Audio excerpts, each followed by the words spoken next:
Hey y'all, Isaac Alexander here, and today I'm going to show you how to make an 8-foot tall, giant candy cane colored wreath that will make a stunning statement in your holiday display.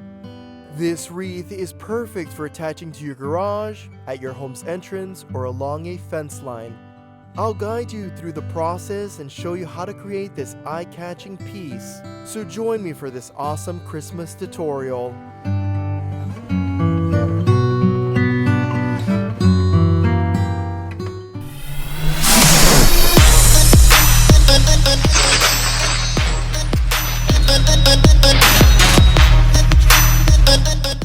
To begin, we need 2 sheets of plywood to make our 8-foot giant Christmas wreath.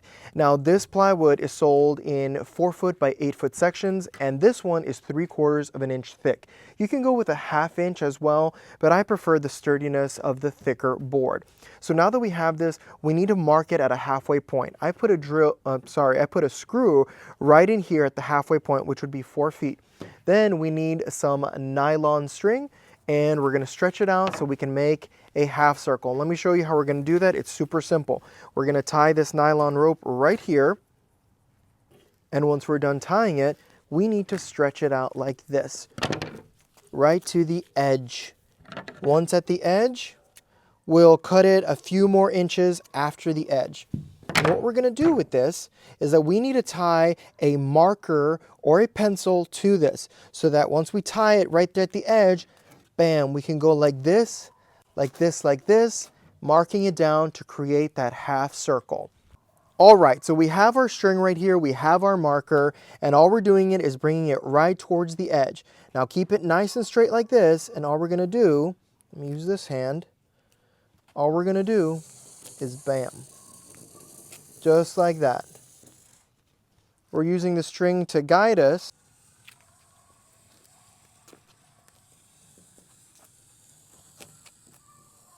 All right, so now we've done the outer rim, and because it's a wreath, it needs an inner side as well. So what I've done is from the corner here, you have to measure inward over here. So I did 16 inches. It's gonna be a pretty thick wreath. Anything greater I think would be really thick. So I think 16 should be the max that you go. So we measured 16, we've tied our marker once again, right here, see? And then let's do it, just like this. Gentle she goes all the way around. And bam, we did it just like that. And now we have the inner and outer circles, and we can actually cut this out with our jigsaw. And we have the first half of the wreath.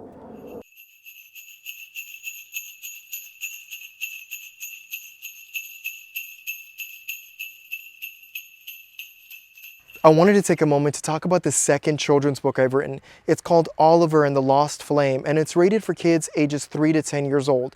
The story is about having faith, showing courage, and helping others. And it's available on Amazon right now in 3 different languages. So if you want to support this channel, support the tutorials, and support all the displays I make, go get yourself a copy. The sale of each book go to support this channel. The link is in the bio below, so let's get back to these amazing Christmas tutorials. All right, now we've cut both pieces, and I've just put them on top of some blocks, and now we put them together like this. Normally I would use a 2x4 wood, but I didn't have any laying around, so I'm using this 2x6. So you could use 2 pieces of 2x4 or 1 piece of 2x6 wood. I've cut this to 4 feet, and all we're gonna do is get some and screw this in there. But we're gonna put some screws here, put some screws here.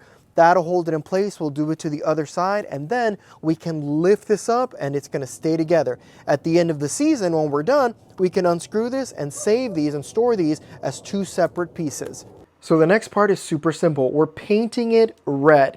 Now, you could paint this white, you could also just paint it black, but I think the contrast will be nice by having a red background.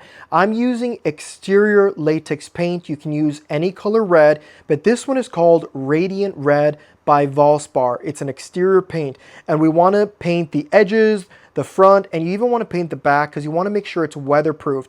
If this gets wet and it's not protected, it'll start warping, and you don't want that. So next, let's start applying our different colored garland. So I realized that I wasn't recording when I was actually applying the tinsel, but let me walk you through it. we need to do white and red in alternating patterns to look like a candy cane. So I always get my Tinsel or Garland. I always get it when it goes on sale. Hobby Lobby, Michael's, Target, they'll often have awesome sales on these items, and you want to nab them when they're like 50 or 60% off, so we can get a lot of them.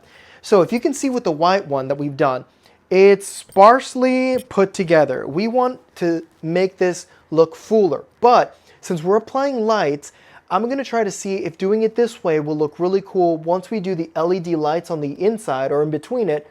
So for now, I'm going to keep it like this. But if you want a fuller look, just definitely double it up, okay? Currently, I'm using 10 white and 10 red, but if you want a full effect, you want to get 20 white and 20 red. I bought these from Target when they were on sale. But Hobby Lobby, Michael's, they also have amazing Garland and Tinsel that you could get once it goes on sale. And this is super simple to do. We're using our stapler right here. We get our Tinsel, we go up, staple it, we come down. Staple it, up, down, just like that. And we'll just keep on going. This is super simple. All right, so grab your Tinsel just like that. Put a staple right down there. Come to the top right here. Do the same thing. And we're going to cross over about an inch. And we're going to go all the way down just like that. So, see, right here, we could just do it super close like this so that there's no gap. You can do it that way. You're just going to have to use more Tinsel or more Garland. So I just, like I said before, I just wanted to see what it would look like with this space. I want to see if it'll look cool. If it doesn't, I'll just fill up this space with more Tinsel. I'll go to the store and grab some on sale. So keep on doing that. Go up, go down. This is super simple. Should not take us a long time at all. All right, so I found that it was much easier to do the Tinsel really close together versus leaving any gaps. And what I'm doing now is that these gaps measure anywhere from 16 to 18 inches. So just get your measuring tape and just measure an approximate distance, and that's what you want to do. You see we have excess ones right over here. We're just going to cut this and then start with wide. Do it 16 to 18 inches wide over here on this side and keep on going so you have uniformity.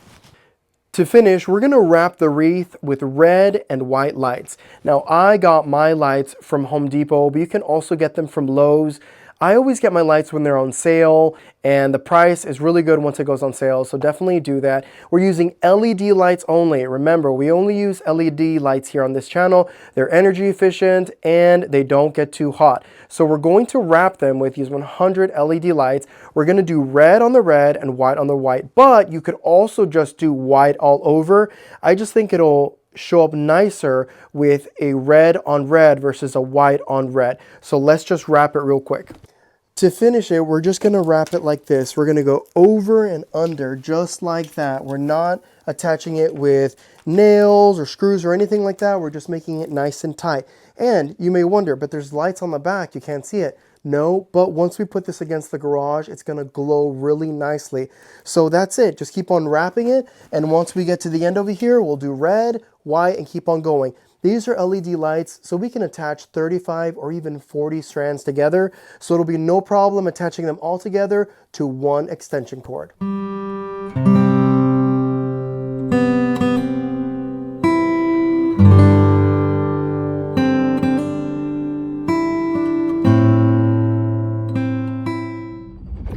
Oliver lives in the town of Pumpkin Patch. You see, the town had a flame that brings joy and happiness as long as it burns.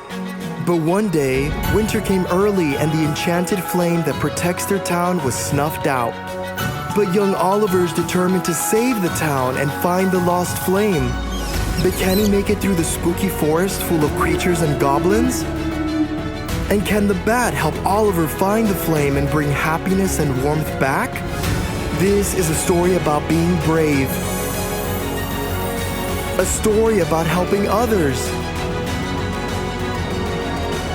A story full of faith and believing in yourself. Kids and adults alike will love this Halloween tale. Oliver and the Lost Flame, my newest book, now available on Amazon.